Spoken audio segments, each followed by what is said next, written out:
Hey, this is Mike Gardner. Hey, and I'm Dennis O'Neill. And we are on the red carpet at the Dallas International Film Festival For the ECG Digital Chatterbox. You like that harmony? Stay tuned. We'll be right back with some more stars. Don't change that channel.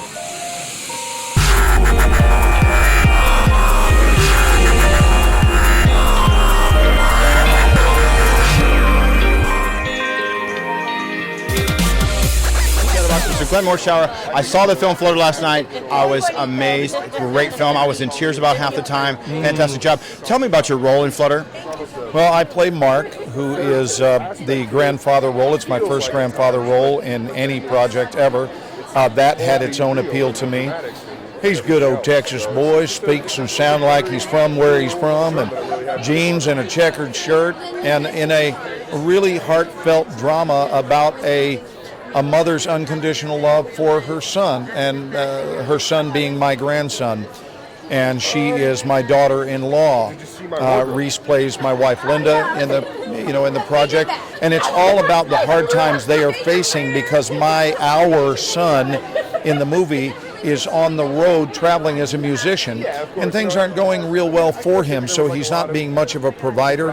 He's not there in the role of providing husband or father, and so I kind of step in to try to be a difference maker to the extent of my ability to be that.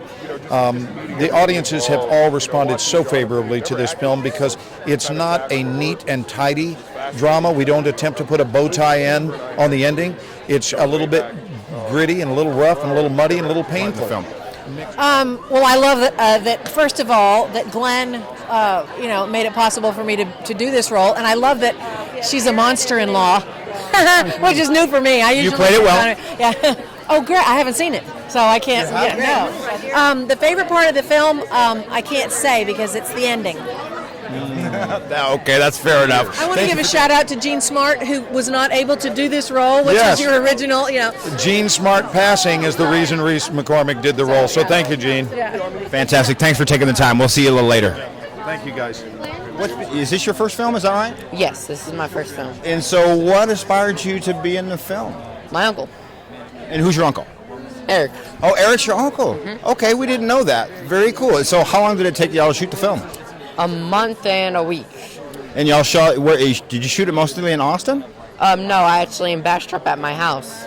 Oh, okay. That was your property there in the film? Very cool. I just want to congratulate you. You did a fantastic job. Thank you. Appreciate it. Flutter, which is at 10:15, which I get to play this wonderfully disorganized mother who has a lot of means and no substance. Good. I'm glad it was a Texas film. Good. First of all, they're going to love it. Okay, so I have to say, spending that day, because it really was that day, was myself and Lindsay, and then the lovely little lady that played my daughter. And that was a whole very long day of shooting, but we got a lot. But she's amazing, and Lindsay is incredible, and Jesse is incredible, and the music is incredible. So yeah, I'm super excited. Honestly, on a very personal level, it's the scene toward the end with Jonathan and his mother in bed. Yes. There was an energy that happened at that scene where the entire crew were in tears. Even the sound guy took me aside afterward and said, something happened amazing in that moment, and he said, I've never felt anything like that, and I just want you to know that was very special, and thank you for sharing that with us. Absolutely. The film itself was a good opportunity for me to kind of break out of I get thrown heavy, scary kind of roles quite a bit, and it took some convincing, I think, to actually see. I'm glad he convinced me. He'd only seen my work on tape, like previous stuff that I'd done, and Glenn and Carolyn, who I've known for many years, kind of put my name in the hat, and then he saw the tape, was like, oh, well, this guy's a bad guy, and Curtis is a good guy. What really happened was, I didn't see, I saw Curtis as a kind of a mousy little guy, Right. Initially, and I was like, this guy's. What are you saying? This guy's 6'7", 6'8", and he's not physically what I saw for the part, and man, we had like a 7-hour conversation one night while I was driving, bleary-eyed. I was gonna die at the wheel, and man, at the end of the conversation, I'm like, dude, he's it, I mean, because really, what it really boiled down to was it was a personal connection.